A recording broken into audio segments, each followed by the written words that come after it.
Corona महामारी रे साधारण लोक माने कामधंदा न पाई दुख दुर्दशारे समय अतिबाहित करुअछंती। सेमानकर दुख देखिबाको काहारी पाखे समय नाही। श्री लिंगराज सेनार एक बरादी बैठक रे गरीब असहाय निष्पेषित साधारण लोक मानक विषय रे आलोचना करा जाई साहाय्य करिबा पई विधिबद्ध सिद्धांत करा जाईथिला।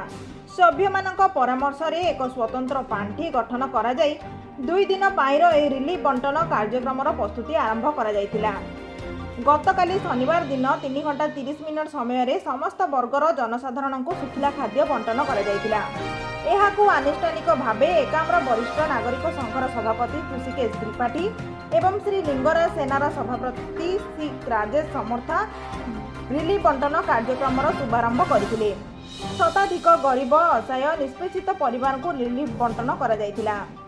एही कार्यक्रम में नरेंद्र समर्था, हलधर मल्लिया, धीरेन पट्टनायक, ब्राह्मण निजोग सभापति श्यामसुंदर महापात्र, सेनार संपादक बिरंची पति, कार्यकारी सभापति अंचल बटू, वेणुधर पात्र, कमलाकांत बटू, प्रसन्न महासुआर, दासरथी गराबड़ू, देवीप्रसाद नंद, हेमंत पंडा, नारायण महापात्र, दीपक महापात्र, गोपन महासुआर, सरोज कुमार प्रधान, हरिहर समर्था, रमेश मल्लिया, श्रीकांत पंडा, लुल्लू महापात्र, सरोज पंडा, प्रताप पात्र, रमेश बेहेरा, प्रदीप कुमार पात्र, अमरेंद्र गराबड़ू, कुमार मल्लिया एवं अनुष्ठानी अन्य सभ्यवृंद यह कार्यक्रम को संचालन करथिले।